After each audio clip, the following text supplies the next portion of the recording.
आज हम लोग आरजीपीवी यूनिवर्सिटी की क्वेश्चन पेपर की एनालिसिस करेंगे। और एनालिसिस करने से पहले आपको हम यह बता देना चाहते हैं कि जो इस चैनल को सब्सक्राइब नहीं किए हैं अभी तक, वे इस चैनल को सब्सक्राइब कर लें।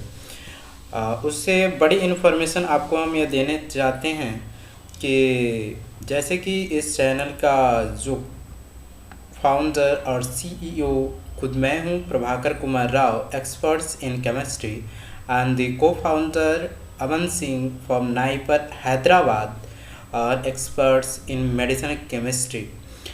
तो हम दोनों ने मिलकर एक मेंटरशिप प्रोग्राम को लॉन्च किया है, जो कि बहुत जल्द ही आएगी। नेक्स्ट लगभग जुलाई तक आ जाएगी। इसमें 50 स्टूडेंट को फ्री सब्सक्रिप्शन मिलेंगी जो सबसे पहले रजिस्टर्ड होंगे। तो उनको इस मेंटरशिप प्रोग्राम में गाइडेंस दी जाएंगी, नोट्स हो गए, आपको डीपीपी डेली प्रैक्टिस पेपर मिलेंगे क्वेश्चन के, और आपको बहुत सारे फैसिलिटी इसमें मिलेगी। आपके 30 मिनट्स की क्लास होगी पर डे, और भी बहुत सारी फैसिलिटी है। लेकिन आपके लिए फर्स्ट 50 स्टूडेंट के लिए फ्री सब्सक्रिप्शन दी जाएगी मेंटरशिप प्रोग्राम के तहत, ठीक है। और आप मेंटरशिप वर्क कैसे करेगा, इस पे आपको रीड कर लीजिएगा, या पीडीएफ जो होगी डिस्क्रिप्शन में दी होगी, वहाँ से डाउनलोड करके आप इसको पढ़ लेंगे। और नेक्स्ट पे चलते हैं। हमारे 4 बैचेज हैं, जो कि प्री नेचर, फाउंडेशन, टारगेट और अचीवर। प्री नेचर जो है जो सेशन 2022 से 26 तक, मतलब जो इस ईयर बच्चे एडमिशन लेंगे उनके लिए है। और जो फाउंडेशन जो फर्स्ट ईयर पास आउट करके सेकेंड ईयर में जा रहे हैं उन बच्चों के लिए, दोनों बैच जुलाई में लॉन्च हो जाएगी। आपको इस चैनल से इन्फॉर्मेशन पहुंच जाएगी, तो आप उस समय रजिस्टर कर लेंगे अपने आप को, और 50 स्टूडेंट के लिस्ट में अपने आप को भी काउंट करा लेंगे, ठीक है। और नेक्स्ट चलते हैं। आज हम करते हैं क्वेश्चन पेपर की एनालिसिस। तो आज बायोकेमिस्ट्री की पेपर एनालिसिस कर रहे हैं। तो बायोकेमिस्ट्री जिसकी कोड है BP 203T। क्या है BP 202T? B pharma second semester की है। और सबसे पहला यूनिट से हम स्टार्ट करते हैं। तो सबसे पहला क्वेश्चन जो है लिख रहा है, explain the following high energy phosphate. आपको हाई एनर्जी फास्फेट पूछ रहा है। यह आपको 7.5 मार्क्स में पूछा गया था 2020 में, ठीक है। उसके बाद सेकेंड क्वेश्चन की बात करें तो explain the term bio energetic, describe the concept of free energy, what is biological significance of ATP. यह 15 मार्क में पूछा हुआ था 2019 में। यानी आपको इसमें क्या लिखने हैं, बायो एनर्जेटिक टर्म को समझाने हैं और डिस्क्राइब करने हैं फ्री एनर्जी को, ठीक है। बायोलॉजिकल सिग्निफिकेंस बताने हैं एटीपी के। और तो यह आपको 15 मार्क्स में पूछे गए थे। तो आप इनको किसी भी बुक से प्रीफर कर लेंगे, आपको मिल जाएगा। यदि आप चाहते हैं कि यूनिट वाइज आपको रैपिड रिवीजन, मतलब वो एक वीडियो में आपको यूनिट 1 पूरी ख़त्म, एक वीडियो में यूनिट 2 ख़त्म, ऐसे करके अगर हम लंच करें तो आप कमेंट सेक्शन में कमेंट कर देंगे तो उस पर वीडियो आ जाएगी, ठीक है। तीसरी क्वेश्चन जो है, what is the relations between free energy, enthalpy and entropy, explain the role of high energy phosphate in biological system. आपको जो है रिलेशन बताने हैं फ्री एनर्जी, एंथैल्पी और एंट्रोपी में, और एक्सप्लेन करना है high energy phosphate in biological system. Biological system में हाई एनर्जी फास्फेट के बारे में आपको एक्सप्लेन करने हैं अच्छे से। तो आपके लिए यह इम्पॉर्टेंट हो गया कि हाई एनर्जी फास्फेट के बारे में आपको पढ़ के जाना है, क्योंकि यह 2018 में भी पूछे गए हैं और 2020 में भी पूछे गए हैं, ठीक है। और चौथा क्वेश्चन है, what is endergonic and exergonic enthalpy entropy. ये 15 मार्क्स में पूछे गए थे 2017 में। तो आप इसको पढ़ लेंगे। मतलब फर्स्ट यूनिट में आपको 2 सब टॉपिक दिए गए होंगे। एक में तो इंट्रोडक्शन होगा, दूसरे में जो होगा वहाँ पे आपको बायो एनर्जेटिक है, तो बायो एनर्जेटिक के जितने भी टॉपिक हैं सिलेबस में आप उसको थ्रू मतलब एक बार रीड कर लेंगे, बहुत अच्छे से पढ़ लेंगे। लेकिन यह जो क्वेश्चन हैं इन क्वेश्चन की प्रैक्टिस कर लेंगे, क्योंकि यह होता है कि क्वेश्चन कभी कभी रिपीट हो जाते हैं, ठीक है। तो आप इसको अच्छे से पढ़ लेंगे। लगभग यह 17, 18, 19, 20 पर ईयर वो एक क्वेश्चन इससे पूछे ही गए हैं, तो आप यूनिट 1 को पढ़ लेंगे, ठीक है। उसके बाद सेकेंड यूनिट जो है मोस्ट इम्पॉर्टेंट यूनिट है, सबसे ज़्यादा इसी से क्वेश्चन पूछे गए हैं, unit second and unit third से, ठीक है। तो पहले यूनिट सेकेंड में देखें कौन से क्वेश्चन हैं जो कि इतने ज़्यादा रिपीट हुए हैं, ठीक है। कौन से क्वेश्चन हैं जिनका आने के चांसेस ज़्यादा है, इसके बारे में हम पढ़ेंगे। तो सबसे पहला क्वेश्चन है what is importance of carbohydrate metabolism in biological system. आपको इसमें बताने हैं क्या इम्पोर्टेंस हैं कार्बोहाइड्रेट मेटाबॉलिज्म की बायोलॉजिकल सिस्टम में, और डिस्क्राइब करना है metabolic pathway of glycolysis along with its significance and energetic. मतलब कि पहला तो बताना है इंपॉर्टेंस बताने हैं मतलब बायोलॉजिकल सिस्टम में कार्बोहाइड्रेट मेटाबॉलिज्म के बारे में, और दूसरा जो है आपको मेटाबॉलिक पाथवे पूछ रहा है ग्लाइकोलिसिस। मतलब आपको ग्लाइकोलिसिस की जो आपको 10 स्टेप रिएक्शन है उनको लिखने विद स्ट्रक्चर बनाएंगे आप, क्योंकि यह 15 मार्क्स में पूछा गया है 2020 में। तो आप जैसे कि ग्लूकोज से ग्लूकोज 6 फास्फेट में कन्वर्ट हुआ, तो ग्लूकोज का स्ट्रक्चर बनाएंगे, फिर से कन्वर्ट हुआ ग्लूकोज 6 फास्फेट में, इसका स्ट्रक्चर बनाएंगे। अगर आप चाहते हैं तो हम सेकेंड यूनिट की भी वन शॉट मतलब ये तो एक वीडियो में तो नहीं आएगी, 2-3 वीडियो इसकी आएंगी। मतलब जैसे कि पहले में ग्लाइकोलिसिस समझा देंगे, दूसरे में टीसीएस समझाएंगे, जितने भी पाथवे हैं उनको एक एक वीडियो में करके हम समझा देंगे। अगर आप चाहते हैं तो कमेंट सेक्शन में कमेंट करें। तो उसके बाद आप इसको समझ गए, ग्लाइकोलिसिस की पाथवे बताएंगे 10 स्टेप्स में होती है, कौन सी एंजाइम्स लगती हैं, ठीक है। उसके बाद आपको उसमें उसकी सिग्निफिकेंस क्या है ग्लाइकोलिसिस को, इसको समझाएंगे, और एनर्जेटिक के बारे में बताएंगे। एनर्जेटिक में हम NADH कहाँ से आया, ATP कहाँ से आया, कितना कंज्यूम हुआ, कितना हमें मिला, इसके बारे में लिखना है आपको, ठीक है।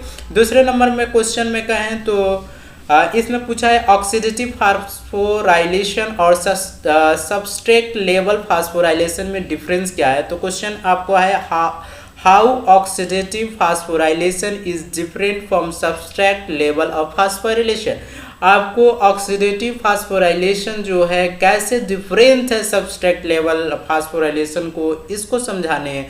Describe the role of electron transport chain in energy production. आपको इलेक्ट्रॉन ट्रांसपोर्ट चैन समझाने हैं कि कैसे कैसे उसका रोल है। ये आपको 15 मार्क्स में 2020 में ही पूछेंगे लगभग। मतलब देखिए अभी तक 2 क्वेश्चन किए गए हैं, दोनों क्वेश्चन 2020 में पूछे जा चुके हैं। तो आपको पढ़ के ही जाना है मतलब सेकेंड यूनिट चैप्टर और थर्ड यूनिट चैप्टर, ठीक है, क्योंकि इन्हीं 2 यूनिट से ज़्यादा क्वेश्चन रिपीट होते हैं। थर्ड क्वेश्चन की बात करें तो थर्ड क्वेश्चन है right the significance cycle and the energetics of any 2 of the followings. इसमें सिट्रिक एसिड साइकिल, जिसको TCA साइकिल भी कहा जाता है, HMP शंट। तो आपको जब लिखेंगे या 15 मार्क्स के क्वेश्चन है 20 में आए हैं, तो सिट्रिक का जब एसिड साइकिल लिखेंगे तो आप सिट्रिक एसिड साइकिल का याद कर लेंगे कि कैसे ऑक्जेलो एसीटेट जो होता है उसमें कन्वर्ट होता है सिट्रेट में एसिटाइल को एंजाइम A को लेकर। तो आपको इसके स्ट्रक्चर भी बनाने हैं, ठीक है। यह 7.5 मार्क्स में एक क्वेश्चन है, और HMP शंट भी आपको समझाने हैं साइकिल के थ्रू, क्योंकि ये भी 7.5 दोनों मिलके 15 मार्क्स के क्वेश्चन है, 2020 में पूछे गए हैं, ठीक है। उसके बाद चौथे नंबर क्वेश्चन की बात करें तो इसमें शॉर्ट नोट पूछ रहा है। इसमें 3.5 मार्क्स में पूछे गए थे 2020 में। डिसऑर्डर ऑफ कार्बोहाइड्रेट मेटाबॉलिज्म क्या है, डिसऑर्डर ऑफ कार्बोहाइड्रेट मेटाबॉलिज्म। तो ठीक है, तो इसमें आपको बताने हैं कि कार्बोहाइड्रेट के कौन कौन से ऐसे डिसऑर्डर हैं, इसको समझाने। दूसरा जो 5वें नंबर क्वेश्चन की बात करें तो फिर से आ गया क्वेश्चन, 2019 में रिपीट हुआ। ऑक्सीडेटिव फास्फोराइलेशन किसे कहते हैं, कैसे कहते हैं ऑक्सीडेटिव फास्फोराइलेशन, ठीक है। और देन आफ्टर आप ऑक्सीडेटिव फास्फोराइलेशन को तो अच्छे से पढ़ लेंगे ही, ठीक है। और डिस्क्राइब इलेक्ट्रॉन ट्रांसपोर्ट चैन, इलेक्ट्रॉन ट्रांसपोर्ट चैन को भी अच्छे से पढ़कर ही जाएंगे। जो आपको ऑक्सीडेटिव फास्फोराइलेशन तो पढ़नी ही है, उसके बाद इलेक्ट्रॉन ट्रांसपोर्ट चैन क्या है इसके पढ़ने, इसकी मैकेनिज्म कैसे होती है इसको पढ़ने। ये 15 मार्क्स क्वेश्चन में आए थे 2019 में। तो आपको oxidative phosphorylation important topic, glycolysis important topic, citric acid cycle important topic, HMP shunt important topic, ठीक है। आपको 4 टॉपिक मिले हैं, चारों ही इंपॉर्टेंट हैं। तो 5वें नंबर क्वेश्चन जो आया था 15 मार्क्स में आए थे 2019 में, ठीक है। तो इसमें बताना है what is oxidative phosphorylation, describe electron transport chain and it's mechanism and importance, mechanism and importance in biological system. तो आपको इलेक्ट्रॉन ट्रांसपोर्ट चैन की मैकेनिज्म समझाने के साथ साथ उस इलेक्ट्रॉन ट्रांसपोर्ट चैन की जो इम्पोर्टेंस है हमारे बायोलॉजिकल सिस्टम में क्या है इसको बताने हैं। और 6ठे नंबर क्वेश्चन की बात करें, what is importance of carbohydrate metabolism, मतलब कार्बोहाइड्रेट मेटाबॉलिज्म भी रिपीटेड हो गए हैं 2 बार, ये भी इसको भी आप पढ़ लेंगे। Describe metabolic pathway of citric acid cycle, फिर से आ गया, मतलब सिट्रिक एसिड साइकिल को टीसीए साइकिल भी कहते हैं। तो ये ठीक है, along with the significance and energetic. तो आपको इसमें 2 क्वेश्चन है, पहला है कार्बोहाइड्रेट मेटाबॉलिज्म क्या है, और दूसरा जो है मेटाबॉलिक पाथवे बताने हैं सिट्रिक एसिड साइकिल का, उसका सिग्निफिकेंस बताना है, एनर्जेटिक बताना है। यह 2019 में 15 मार्क्स क्वेश्चन में आए थे, ठीक है। उसके बाद आते हैं क्वेश्चन नंबर 7 में। तो इसमें इलेबरेट करना था Na2, तो इसमें 2 क्वेश्चन थे कोई, ठीक है। तो मतलब elaborate any 2 disorder each of glucose metabolism, glucose metabolism के 2 डिसऑर्डर्स आपको को इलेबरेट करने तो आप किसी बुक को प्रीफर कर लेंगे, उसमें मिल जाएगा, 2019 में पूछे गए थे। और 8वां नंबर क्वेश्चन की बात करिए तो what is energetic and importance of flowing, आपको एनर्जेटिक बताने हैं और इसका इम्पोर्टेंस क्या है इसको समझाने हैं। जैसे कि एचएमपी शंट, मैंने आपको बताया एचएमपी शंट भी इंपॉर्टेंट है क्योंकि ये रिपीट होती हैं क्वेश्चन, ठीक है। ग्लूकोनियोजिनेसिस क्या है, ग्लूकोनियोजिनेसिस क्या है इसके बारे में पढ़ेंगे, इसकी पाथवे है उसको देख लेंगे। वैसे इन सभी पे आप कहेंगे तो वीडियो बन जाएगी। तो एचएमपी शंट के बारे में आप लिख लेंगे, ग्लूकोनियोजिनेसिस के बारे में लिख लेंगे। उसके बाद 9वें नंबर की बात करें, एक्सप्लेन द ग्लाइकोलिसिस पाथवे, क्या है ग्लाइकोलिसिस पाथवे, अगेन रिपीट 2018 में, मतलब ग्लाइकोलिसिस देखिए 20 में भी आया, 19 में भी आया और 18 में भी आया। तो आपको ग्लाइकोलिसिस की पाथवे पढ़ लेने हैं, एनर्जेटिक पढ़ लेने हैं और उसके सिग्निफिकेंस के बारे में पढ़ लेने हैं। यह 15 मार्क्स क्वेश्चन पूछे गए थे 2018 में। उसी तरह 10वें नंबर की बात करें तो explain the mechanism of electron transport chain with its important, आपको बताने हैं इलेक्ट्रॉन ट्रांसपोर्ट चैन, फिर से आ गया इलेक्ट्रॉन ट्रांसपोर्ट चैन भी इंपॉर्टेंट है, उसकी इंपॉर्टेंस क्या है इसके बारे में बताने। 15 मार्क्स क्वेश्चन पूछे गए थे 2018 में, लगभग 1 साल से मतलब 2 या 3 क्वेश्चन तो पूछे गए हैं, ठीक है। 2 और 3 या 2.5 मतलब 2 मिनिमम तो 2 पूछा गया है सेकेंड यूनिट से, तो इसीलिए मैं आपको कह रहा हूँ सेकेंड यूनिट पढ़ लेंगे अच्छे से। उसके बाद पूछा है 11 नंबर क्वेश्चन में राइट शॉर्ट नोट, ये 7.5 मार्क्स में पूछा है सिट्रिक एसिड साइकिल 2018 में, मतलब 2020 में भी पूछा, 19 में भी पूछा, 18 में भी पूछ रहा है। तो citric acid cycle, glycolysis in most important पढ़ लेंगे। उसके बाद 12 नंबर क्वेश्चन की बात करें तो इसमें शॉर्ट नोट्स में लिखने थे, 15 मार्क्स में क्वेश्चन थे, 3 क्वेश्चन थे, लगभग 1 क्वेश्चन जो है आपको ये 5 मार्क्स के हैं। HMP shunt, gluconeogenesis, regulation of blood glucose, इसके बारे में आप स्टडी कर लेंगे। 2017 में पूछे गए थे, 17 में शायद 1 ही क्वेश्चन थे। और नेक्स्ट की हम बात करें यूनिट थ्री भी इम्पोर्टेंट है, जितना इम्पोर्टेंट यूनिट टू है उतना ही इम्पोर्टेंट यूनिट थ्री है, ठीक है। तो इसमें सबसे पहले पूछता है what is the significance of cholesterol in biological system. आपको सिग्निफिकेंस बताने हैं कोलेस्ट्रॉल का बायोलॉजिकल सिस्टम में, क्या इसकी सिग्निफिकेंस है इसके बारे में। Describe the formation and utilisation of ketone body.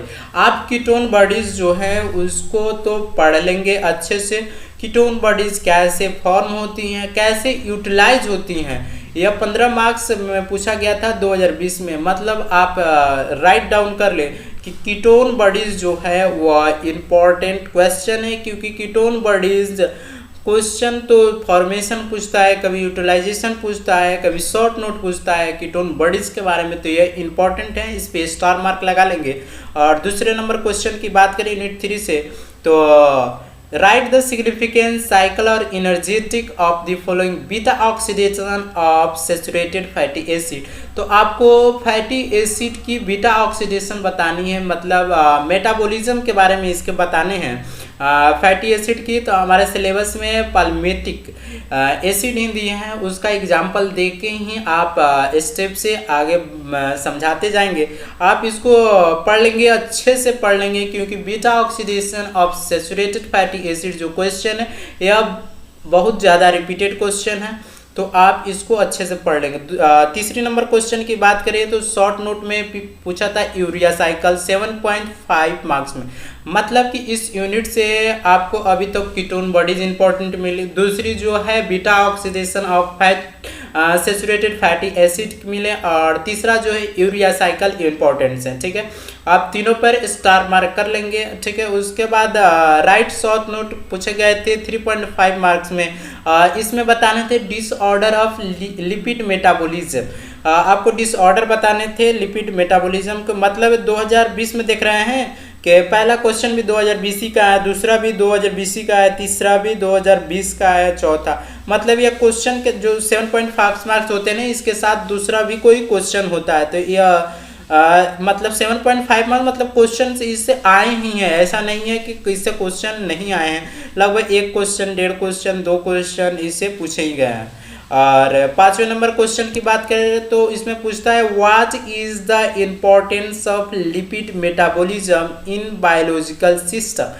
तो आपको इम्पोर्टेंस बताने हैं लिपिड मेटाबॉलिज्म्स का बायोलॉजिकल सिस्टम में, और डिस्क्राइब और यूटिलाइजेशन करना है कीटोन बॉडीज का। 2019 में 15 मार्क्स में पूछे गए थे, तो हमने कहा ना कीटोन बॉडीज के बारे में आप पढ़ लेंगे, अच्छे से पढ़ेंगे, क्योंकि कीटोन बॉडीज से क्वेश्चन हर साल पूछा जाता है, और यूरिया साइकिल से भी पूछा जाता है, और बीटा मतलब जो आपको अभी बताया ना beta oxidation of saturated fatty acid, इसके बारे में भी आपको पढ़ लेनी है अच्छे से, ठीक है।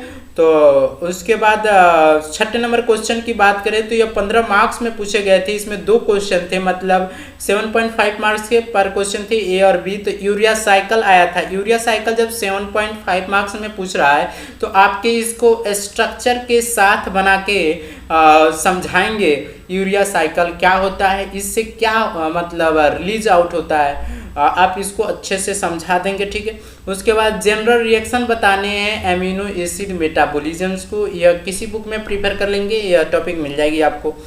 और 7वें नंबर क्वेश्चन की बात करें तो इसमें पूछा था elaborate any 2 disorder of lipid metabolism. Lipid metabolisms का जो डिसऑर्डर है उस मतलब कम से कम 2 डिसऑर्डर्स को आपको इलिबरेट करना है। 7.5 मार्क्स के क्वेश्चन में पूछा गया था 2019 में, ठीक है। और फिर से आपको शॉर्ट नोट पूछा था beta oxidation of fatty acid. देखिए मैंने आपको बताया था ना beta oxidation of fatty acid कितना इम्पोर्टेंट है, यह भी क्वेश्चन रिपीट हो गए हैं। तो मतलब आपको इस टॉपिक में लास्ट में मैं बताऊंगा कि कौन कौन से टॉपिक मोस्ट इम्पॉर्टेंट है यूनिट 3 से। तो 9वें नंबर क्वेश्चन की बात करें तो फिर से पूछा 15 मार्क्स क्वेश्चन में पूछा था कीटोन बॉडीज के बारे में। क्या पूछा है कीटोन बॉडीज के बारे में 2018 में पूछा गया था। इसके साथ एक और क्वेश्चन होगा तो, लेकिन मतलब कीटोन बॉडीज जो है 7.5 मार्क्स में आए थे, ठीक है। उसके बाद 10वें नंबर क्वेश्चन की बात करें तो व्हाट इज यूरिया साइकिल। 10वें नंबर क्वेश्चन में क्या है, यूरिया साइकिल समझाने हैं। एक्सप्लेन इट्स बायोलॉजिकल इंपॉर्टेंस क्या है, या 15 मार्क्स क्वेश्चन पूछे गए थे 2018 में ही। तो आप देख रहे हैं मतलब एक यूनिट से 2 क्वेश्चन, 3 क्वेश्चन, 1.5 क्वेश्चन, 2.5 क्वेश्चन आए हैं। तो आप यूनिट 3 और यूनिट 2 को बहुत अच्छे से पढ़ेंगे, क्योंकि एग्ज़ाम में अभी टाइम है लगभग 1 मंथ है। तो आप डेली के 5 दिन, 4 दिन या 3 दिन जैसा यूनिट है वैसे टाइम देंगे तो एग्ज़ाम से पहले आपकी सिलेबस भी पूरी कंप्लीट हो जाएंगी और आप अच्छे से भी पढ़ लेंगे। तो उसके बाद 11 नंबर क्वेश्चन में आया फिर से, explain beta oxidation of saturated fatty acids using palmitic acids and an example. तो आपके सिलेबस में पाल्मेटिक एसिड ही दिया है, उसके एग्जाम्पल के साथ आपको बीटा ऑक्सीडेशन बताने हैं। तो मतलब कि इनकी मेटाबॉलिज्म बताने हैं, फैटी एसिड की मेटाबॉलिज्म कैसे होती है, इसकी एनर्जेटिक को बताएंगे। ठीक है, तो आप या 15 मार्क्स में आए थे 2018 में। तो ठीक है, उसके बाद 12 नंबर क्वेश्चन की बात करें तो राइट दी शॉर्ट नोट आया था 7 पॉइंट में, ट्रांस एमिनेशन और डी एमिनेशन। तो आपको ट्रांस से ही मतलब लग रहा है क्या हो रहा है, ट्रांसफर हो रहा होगा, डी एमिनेशन मतलब रिमूव आउट हो रहा होगा। तो आपको इसको पढ़ लेने हैं, ट्रांस एमिनेशन, डी एमिनेशन भी इम्पोर्टेंट्स हैं क्योंकि यह भी रिपीट हो चुके हैं 2 बार। और 13 नंबर क्वेश्चन में देखिए, 13 नंबर क्वेश्चन 2017 में ही आ गए थे। आपको ट्रांस एमिनेशन और deamination of amino acid, give example in support your answer. आपको यह बताने हैं, एग्जाम्पल के साथ बताने हैं कि ट्रांस एमिनेशन क्या है, डी एमिनेशन क्या है एमिनो एसिड्स की, और आपको यूरिया सिंथेसिस की पाथवे बतानी है, मतलब यूरिया साइकिल बताना है आपको इसको। तो इसमें आपको यूरिया साइकिल इम्पॉर्टेंट हो जा रहा है, इसलिए आप इसको पढ़ लेंगे। उसके बाद 14 नंबर क्वेश्चन की बात करें तो describe in detail the biological significance of melatonin, dopamine और एड्रेनलिन। यह 15 मार्क्स क्वेश्चन पूछे गए। 3 क्वेश्चन इसमें है, मेलाटोनिन के बारे में, डोपामाइन के बारे में, एड्रेनलिन के बारे में। लगभग यह 15 मार्क्स में पूछे गए थे 2017 में। तो बायोलॉजिकल सिग्निफिकेंस इसको बताने हैं इन सभी को, ठीक है। 15 नंबर क्वेश्चन में बताने हैं, discuss the process of D Nova synthesis. D Nova synthesis को तो पढ़ लेंगे ही, क्वेश्चन रिपीट नहीं हुए लेकिन इस बार आने की चांसेस बनते ही हैं। डी नोवा सिंथेसिस फैटी एसिड मतलब प्रोसेस बताने हैं, D Nova synthesis of fatty acids के। और यह जो पाथवे है कैसे रेगुलेट होती है, 15 मार्क्स में पूछे गए थे 2017 में। तो यूनिट 3 में आपको क्या क्या इंपॉर्टेंट है इसको मैं एक बार शॉर्ट में समझा दूं। यूनिट 3 में आपको सबसे पहला इंपॉर्टेंट है, आपको यूरिया साइकिल पढ़ लेने हैं। दूसरा आपको कीटोन बॉडीज के बारे में पढ़ने हैं। तीसरा आपको beta oxidation of saturated fatty acid के बारे में पढ़ने हैं। और चौथा आपको डी नोवा सिंथेसिस के बारे में पढ़ने हैं। और पांचवा आपको जो है वह क्या पढ़ना है, ट्रांस एमिनेशन, डी एमिनेशन के बारे में पढ़ने। मतलब कि इसमें जो यह जितने क्वेश्चन हैं आप इनको एक बार देख लेंगे, अच्छे से क्वेश्चन लिख लेंगे अपने लैंग्वेज में। जैसे कि यूरिया साइकिल पूछा है, what is urea cycle and biological, तो आप जब कॉपी में लिखेंगे यूरिया साइकिल बायोलॉजिकल सिग्निफिकेंस लिख लेंगे। और यूरिया साइकिल कितने बार आई है उस पर जितना उतना स्टार लगा देंगे तो आपको यह अंदाज़ा लग जाएगी कि कितना इम्पोर्टेंस है। तो जो इस चैनल को सब्सक्राइब नहीं किए वो तो सब्सक्राइब कर लें, क्योंकि ऐसी इंफॉर्मेटिव वीडियोस आती रहेगी। ऑर्गेनिक केमिस्ट्री की वीडियो डली हुई है प्रीवियस ईयर क्वेश्चन पेपर की, या बायोकेमिस्ट्री की, और कुछ दिनों के बाद ही आपको human anatomy and physiology second की भी प्रीवियस ईयर क्वेश्चन पेपर की एनालिसिस आ जाएगी। तो इसके लिए आप सब्सक्राइब रखेंगे, बेल आइकन को दबाए रहेंगे, क्योंकि जैसे ही वीडियो आएगी आपको नोटिफिकेशन मिल जाएगी तो आप उसको देख लेंगे। क्योंकि अधिकतर क्वेश्चन जो होते हैं वह रिपीटिंग क्वेश्चन होते हैं, ठीक है। तो आप इन सभी को पढ़ लेंगे और साथ में जो आपके जो सिलेबस हैं, ठीक है, उसके हिसाब से तो पढ़ेंगे ही, सभी टॉपिक को कवर। ऐसा नहीं कि इसमें जो मतलब अभी जो क्वेश्चन रिपीट है उन्हीं को पढ़ेंगे, लेकिन आपको इनको ज़्यादा फोकस कर रहे हैं। और जो नहीं पूछे गए हैं उन पे रीड आउट डालना है कि अगर सपोज दैट उससे क्वेश्चन पूछता है तो आप उस पर लिखते हैं, कुछ ना कुछ तो लिख कर ही आए, ठीक है। तो अब आते हैं यूनिट 4 पे। यूनिट 4 में आप पहला क्वेश्चन था discuss the organisation of mammalian genome.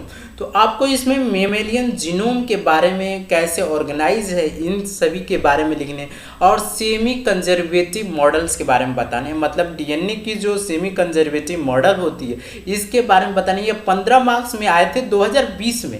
तो मोस्ट इम्पॉर्टेंट है ये भी यूनिट, मतलब इससे थोड़ा क्वेश्चन ज़्यादा रिपीट, मतलब ज़्यादा क्वेश्चन नहीं पूछे गए हैं, लेकिन क्वेश्चन आए हैं, हर साल आए हैं, 1-2 क्वेश्चन आए हैं, ठीक है। तो आपको बताने हैं सेमी कंजर्वेटिव मॉडल क्या है डीएनए की, उसके बारे में समझाएंगे। उसके बाद दूसरा क्वेश्चन है, ये 7.5 मार्क्स में पूछा गया था 2020 में, ट्रांसक्रिप्शन।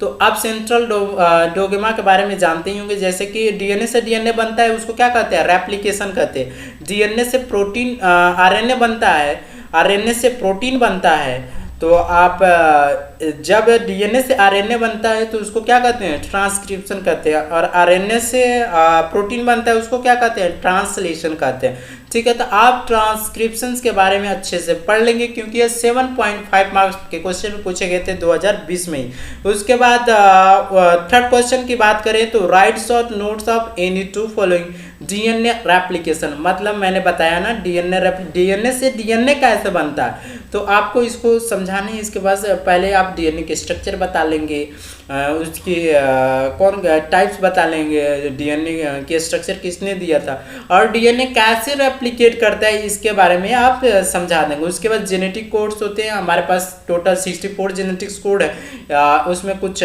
स्टार्टिंग कोड है, कोडॉन है, कुछ आपको स्टॉप कोडॉन है, या ठीक है। तो इसके बारे में आप डिटेल में स्टडी कर लेंगे, क्योंकि एक जो क्वेश्चन है इसमें दो क्वेश्चन है, डीएनए रेप्लिकेशन और भी जो है जेनेटिक कोड, लगभग 7.5 मार्क्स। तो आप वैसे प्रिपेयर करेंगे कम से कम 7 नंबर के हिसाब से आप लिख ले वहाँ पे। उसके बाद चौथा क्वेश्चन की बात करें तो इसमें फिर से ट्रांसक्रिप्शन एंड ट्रांसलेशन पूछा है 7.5 मार्क्स में 2018 में।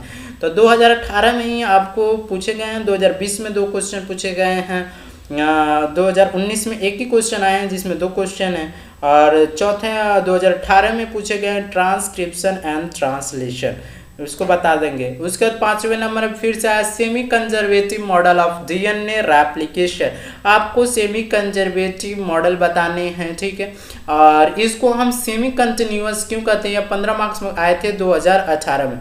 तो आप इसको अच्छे से पढ़ लेंगे, सेमी कंजर्वेटिव मॉडल क्या है, इसको किसने दिया, इसे सेमी कंटिन्यूअस मॉडल क्यों कहा गया है। और 2017 में 15 मार्क्स में क्वेश्चन पूछे गए थे, डिस्टिंग्विश करने थे, मतलब स्ट्रक्चरल ऑफ डीएनए और आरएनए के बारे में, ट्रांसक्रिप्शन, ट्रांसलेशन, न्यूक्लियोसाइड किसको कहते हैं, न्यूक्लियोटाइड किसको कहते हैं, जेनेटिक कोड और जीनोम किसको कहते हैं, इसके बारे में आप देख लेंगे। अब आते हैं 5वें यूनिट की बात में। 5वें यूनिट में आपको बताने हैं describe the regulation of enzyme with special reference of allosteric regulation along with factor affecting its activity। आप इस यूनिट को पढ़ लेंगे, ठीक है, क्योंकि यह भी यूनिट लगभग 70 to 80% इम्पॉर्टेंट है। तो आपको इस यूनिट में एंजाइम्स के बारे में पढ़ने हैं, एलोस्टेरिक रेगुलेशन के बारे में, इसके क्या क्या फैक्टर अफेक्टिंग है जो एंजाइम को अफेक्ट कर सकते हैं, इसके बारे में पढ़ेंगे। यह 15 मार्क्स में पूछे गए थे 2020 में। दूसरे क्वेश्चन में कोई एंजाइम के बारे में पूछा हुआ था, 7.5 मार्क्स में ही पूछा था। आपको कोई एंजाइम बताने हैं, कोई एंजाइम किसको कहते हैं, और कोई एंजाइम्स के टाइप्स भी बता देंगे आप।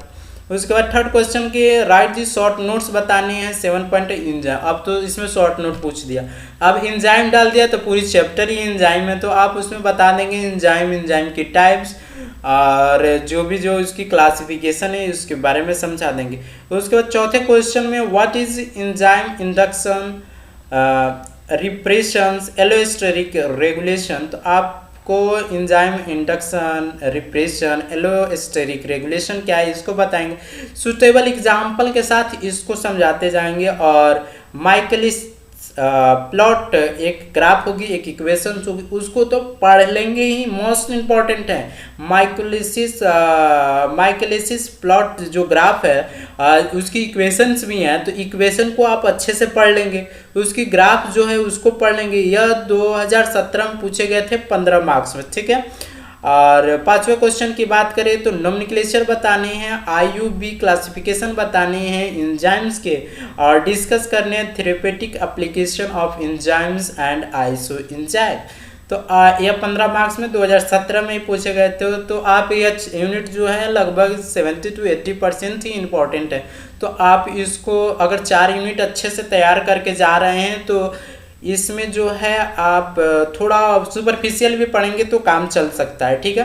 तो जो 5वीं यूनिट है वो एंजाइम के बारे में है। तो आपको मालूम ही है RGP में टोटल 8 क्वेश्चन पूछते हैं, जिसमें कि आपको ओनली 5 क्वेश्चन ही करने होते। तो आप एक यूनिट अच्छे से नहीं करेंगे तो आप 4 यूनिट अच्छे से किए रहेंगे तो आप पूरे क्वेश्चन को अटेम्प्ट कर लेंगे। मतलब अगर सपोज दैट आपको एंजाइम से 1-2 क्वेश्चन पूछ लें तो उसको आप स्किप कर सकते हैं, लेकिन 4 जो यूनिट हैं उसमें आपको पढ़ने हैं, उसमें सेकेंड और थर्ड यूनिट को आपको बिल्कुल स्किप नहीं करना है, क्योंकि थर्ड और सेकेंड यूनिट को स्किप करेंगे तो आप 5 क्वेश्चन को नहीं सॉल्व कर पाएंगे, क्योंकि उसमें जो क्वेश्चंस हैं वो बहुत ही रिपीटेड हैं। तो इसका ध्यान रखें। यूनिट 2 यूनिट 3 अच्छे से पढ़ना है। यूनिट 1 में आपको बायो एनर्जेटिक की सभी टॉपिक को कवर करने हैं, और यूनिट 4 में सेमी कंजर्वेटिव मॉडल्स क्या हैं DNA के, जीनोम्स के बारे में, मैमेलियन जीनोम्स के बारे में आपको पढ़ लेने हैं, और आपको रेप्लिकेशन, ट्रांसक्रिप्शन, ट्रांसलेशन इनके बारे में पढ़ लेंगे, ठीक है। और जेनेटिक्स कोड के बारे में तो पढ़ना ही है आपको। तो आप इन 5 यूनिट को अच्छे से पढ़ लेंगे, और जो इस चैनल पे नए हैं वो इस चैनल को सब्सक्राइब कर लेंगे। और आज के लिए इतना ही। अब हमारी जो पेपर एनालिसिस आएगी वो human anatomy and physiology second की आएगी, ठीक है। तो आज के लिए इतना ही। Thank you.